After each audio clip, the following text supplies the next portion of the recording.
Hi Taurus, kamusta kayo? Hope you're all doing well. And welcome to 1111 Pinoy Tarot. This is a general reading, so hindi po lahat ay makaka-resonate. Just take what resonates for you and leave the rest yung mga hindi para sa'yo. Please subscribe, like, comment, and share. And please tap the bell for updates or notifications from this channel. Maraming salamat sa inyo, Taurus. Tingnan natin ano yung mga energies and messages for you, mga paparating na gabay at mga blessings for Taurus. Taurus. Okay.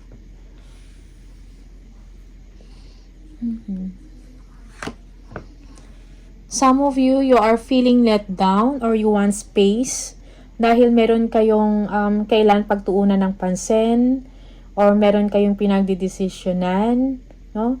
Or meron kayong mga choices na kailangan gawin or pagpilian, okay? For some of you, this is about work. Also, you are thinking about a new opportunity for you, okay? Yeah, yung iba sa inyo, you are resting, no? Kumbaga, parang tinatamad kang umalis or makipagkita sa mga friends. Yeah, that's for some of you. Okay. Siguro yung iba sa inyo, you are conflicted, no? Ano ba to? Merong conflict. Yeah, parang magulo yung sitwasyon ninyo. Okay? For some of you, this is competition sa work.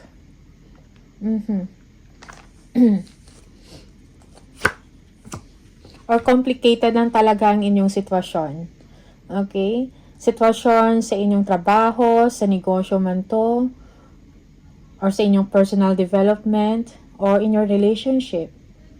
It's like parang meron kayong gustong tapusin dito na situation. No? So that you will be able to start anew or merong fresh start sa inyo. Yung iba sa inyo, you want to travel, okay? Lumabas yung 5 of Cups, no? You are feeling disappointed about the situation or nalulungkot kayo, okay? But you might be dealing with a Knight of Wands, maybe a Sagittarius here or a fire sign. Okay, yung iba sa inyo merong ending na nangyari or hindi pa rin kayo makaget over sa past experience ninyo with this person. Okay, that's why you are wanting change, you want fresh start. But then, it seems na kahit anong gawin ninyo, parang hindi mo pa rin siya makakalimutan. Okay? Or you cannot forget the situation. Okay? May mga issues, no? For some of you, and parang gusto mo na tong tapusin. Okay. That's for some of you.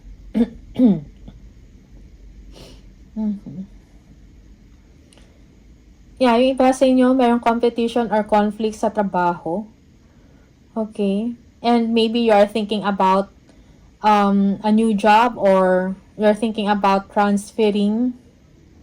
Okay? But you are trying to be competitive at the same time sa trabaho ninyo. Nalulungkot ka sa situation, but then, it seems na parang wala kang choice. You need to work. Okay? Kaya kailangan ibalik, no? Kailangan yung drive ninyo sa trabaho nandiyan. Or kung ano man tong venture, creative venture man to. Or business venture.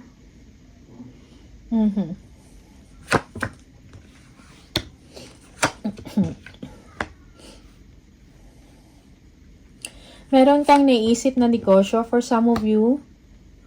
Okay, you are thinking about money, kung paano umunlad ang inyong sitwasyon, or paano lumaki ang inyong pera. This is for some of you, or paano lumago ang inyong negosyo.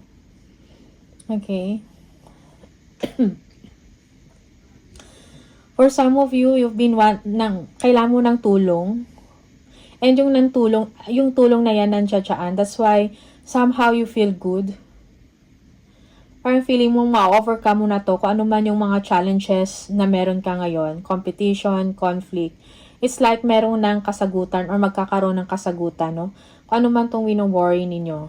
Okay? Kung ano man yung concern ninyo sa inyong ginagawa. Okay?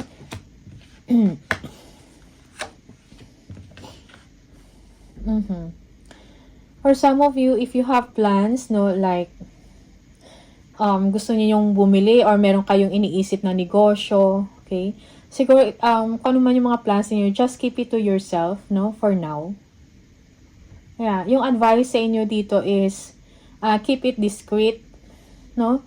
Hanggat maaari, wag mo i-share muna sa mga tao or wag pangunahan kung hindi pa nangyayari.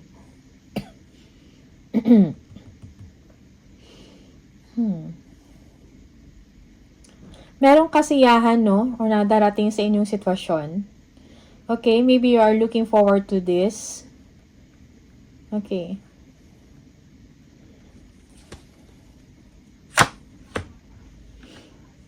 Yeah, pera, again. Merong improvement eh. It's like, kung ano man yung, kung recently nagkaroon kayo ng problema about money, okay, meron din talagang tulong na dumadating sa inyo, Taurus.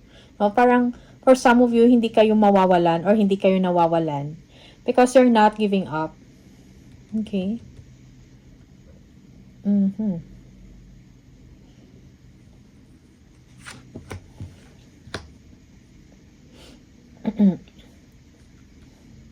For some of you, there is one person, also another fire sign here, Aries, Leo, or Sagittarius. Maybe for some of you, you need help from this person or you are intimidated by this person, Taurus. Okay. But sinasabi dito, you need to move forward, be confident sa sarili mo. If you need time na parang don't quit, no, just rest. Okay? And keep on fighting for some of you. Okay? Yeah. Nakukuha mo kung ano yung gusto mo. Yes, merong happy news, no? Para sa inyo. It's like ano man yung mga pinagdadaanan or yung mga sufferings na pinagdadaanan ninyo, yung mga difficulties, it will be rewarded. Merong support, no? Sa inyo. It's like may sumasalo kaagad sa inyo kung may kailangan kayo or kung may problema kayo, parang napapalitan ito ng, you know, ng tulong or, yeah, merong someone din kaagad na nag-offer sa'yo, something like that, ng tulong. Parang merong sagot, no, sa mga problema mo. Yeah, Ace of Swords. Merong victory dito, no? And clarity of the situation, clarity of mind. Okay? Merong new beginning sa inyo emotionally, a fresh, for some of you, this is a fresh or renewed success, no, sa inyong ginagawa, or if this is about relationship, yeah, maybe merong someone dito na willing magbigay sa inyo ng atensyon uli, okay, or nagpaparamdam. But for some of you, parang you're not sure, no, kung bibigyan mo yung chance yung tao na to or kung gusto mo magsimula uli sa taong ito. Okay. I think communication is needed. A clear and honest communication ang kailangan sa'yo at sa taong ito. Okay? And then, also, communicate with this person kung ano yung kailangan mo in the relationship, no? Ano yung expectations mo. Okay? Para magkaroon kayo ng, you know, talagang pagkakaunawaan, a deeper level of understanding, no?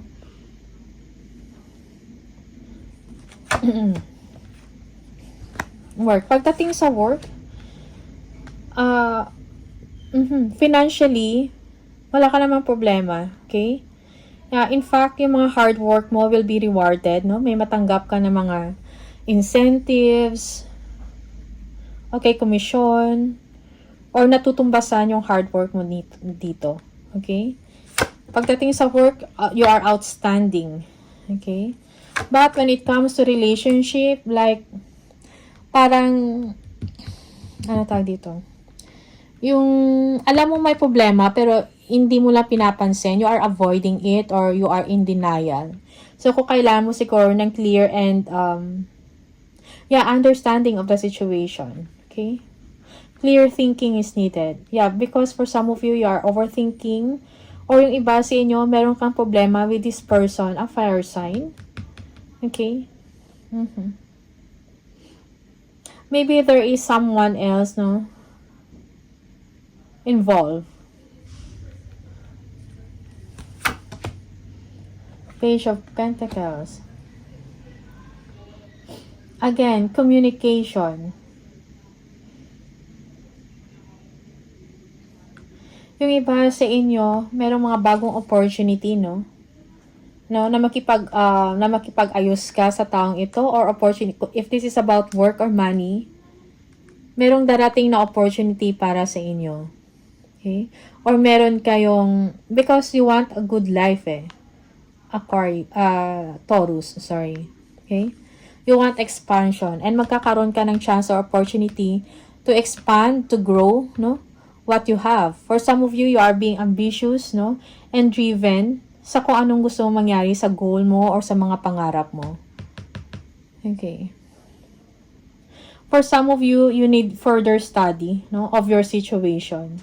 Or maybe, siguro, curious ka din, no? About sa tao na to. Pinag-aaralan mo ang kanyang mga galaw. Okay, that is for some of you.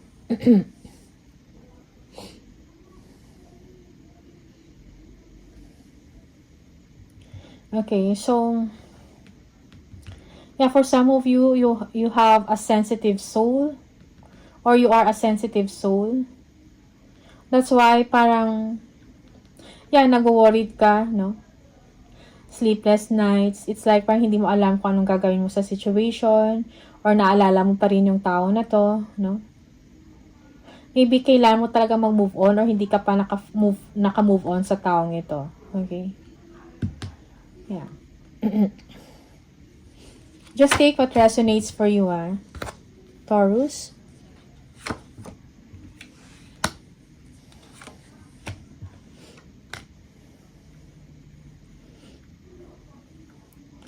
You want security and stability in life, most especially when it comes to money.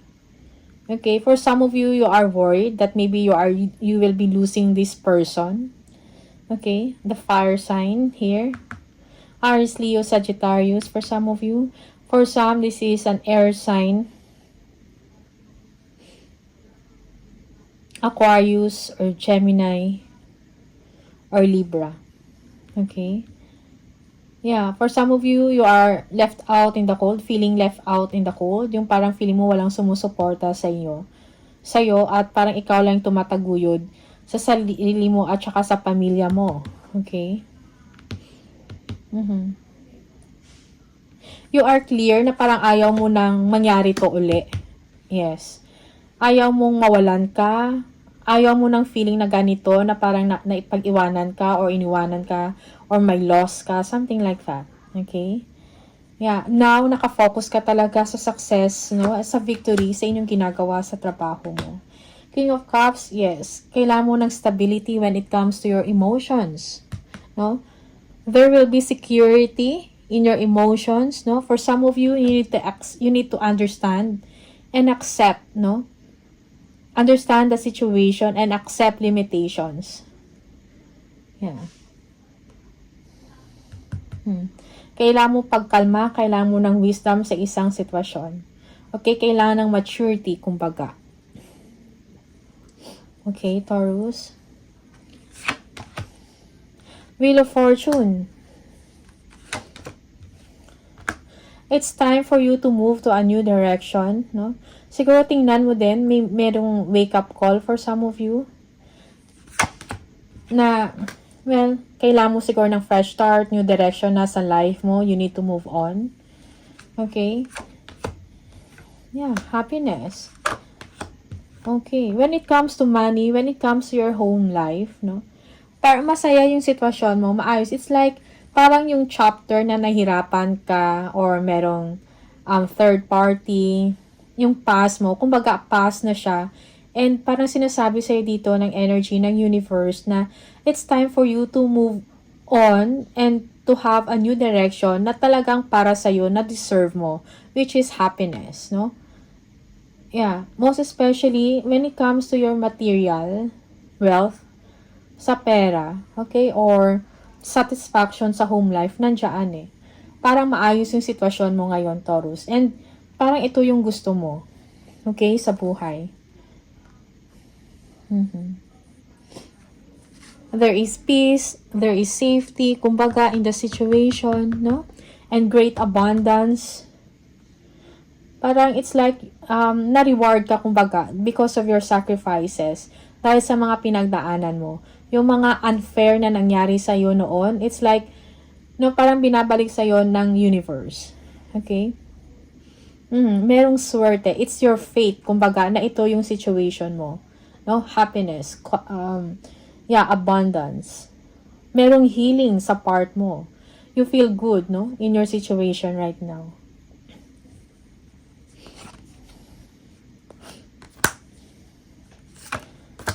Yeah, it's time for you to move on from a toxic situation, Taurus, and be excited about the future, no? Kung ano yung mga mangyayari sa iyo.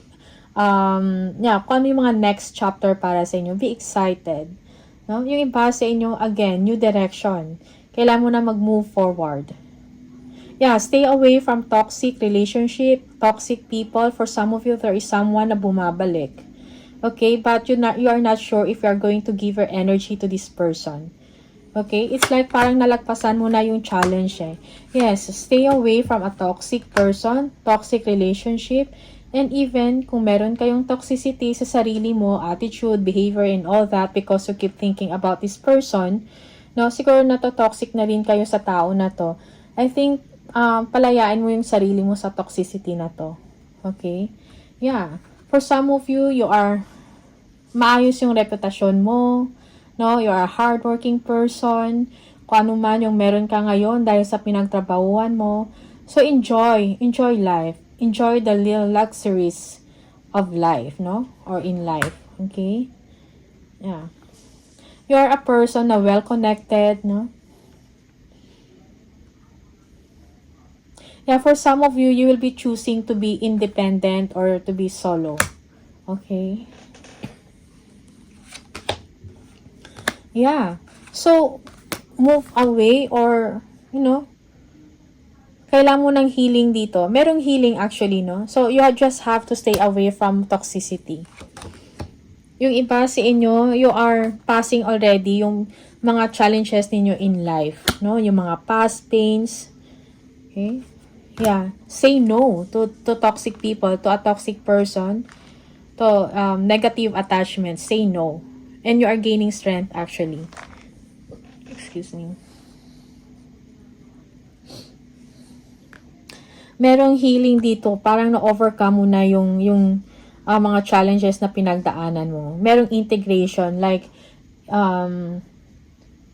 you pull yourself together para maka-move on ka, no? And you become this strong, emotionally stable. Okay? Yeah, you have a lot of choices, no? In life, no? Enjoy the good things in life, Taurus. Yeah, you need to make smart moves, smart decisions, self-integration again. No, gather yourself, no? And pull yourself together, no? And isipin mo yung future mo, kung ano yung mas makakabuti sa'yo. Okay? So, siguro sinasabi dito, again, partnership, contract, meron dito. Okay, for some of you, madami kang mga options, no? You're back to dating game, no? Hindi dating game. Parang, again, you are available, kumbaga, and now you are being careful, no? Sa mga next mo na relationship. Okay? Yeah, kasi kung ano man yung mga pinagdidesisyonan mo ngayon, meron yan impact, no? Sa anyo ng iyong pamumuhay in the future. So, I think this is what you need right now. Be smart, be wise. Most especially if meron kang pinagpipilian, meron kang mga suitors, or meron may mga gusto sa'yo. Okay, so be smart in choosing a partner. Okay? Also, yeah, yung iba sa inyo, parang naharap kayo sa isang complicated na decision. No? And siguro kailangan mo talaga reviewin bawat option, no? Na gagawin bawat option, no? Bago ka mag-decide or pumili. Something like that. Okay?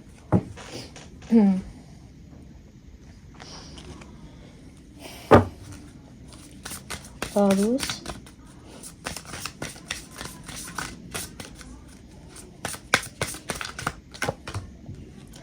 Moonlighting. You can start working on your dream career part-time.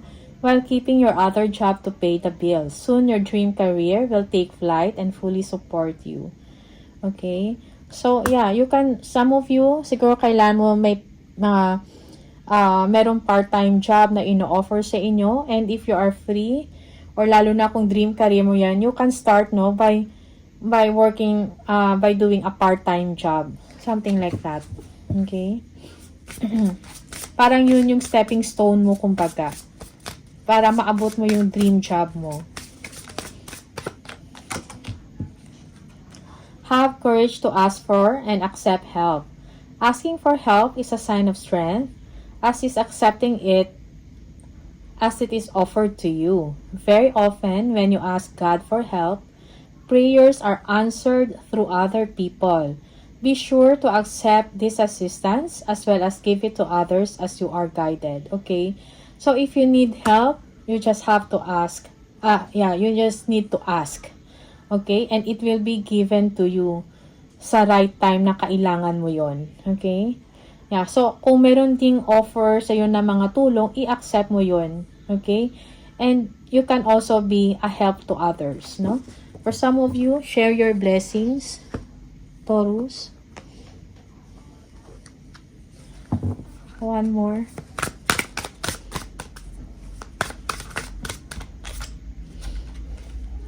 Those difficult times will pass. Nothing bad lasts forever. The sun will shine again.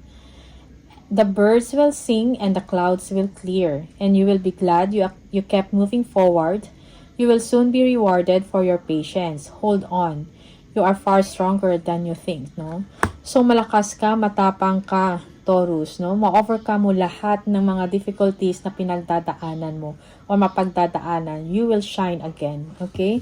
So, kung ano man yung mga difficult times na pinagdaanan nyo before, let it go, no? Let it pass, kumbaga. So, move on. Kasi may bagong direction para sa inyo. One more for Taurus. Okay, number 20. If you keep seeing the number 20, this is the message for you. You relate to others on an almost cosmic level. You are dedicated to building harmonious relationships of all kinds. You have the ability to persuade others to your point of view by using gentle means. I am harmonious, okay? So, for some of you, you are gifted, no? Meron kang abilidad na ma-encourage mo yung tao, ma-persuade mo sila kung ano yung point of view mo. Okay? So, again, relate to others in a level na mas naintindihan mo sila, no? Yeah. Because some of them, they need your help, they need your advice. Okay? So, Taurus, these are the messages for you. Maraming salamat. All the best and see you on the next video. Bye!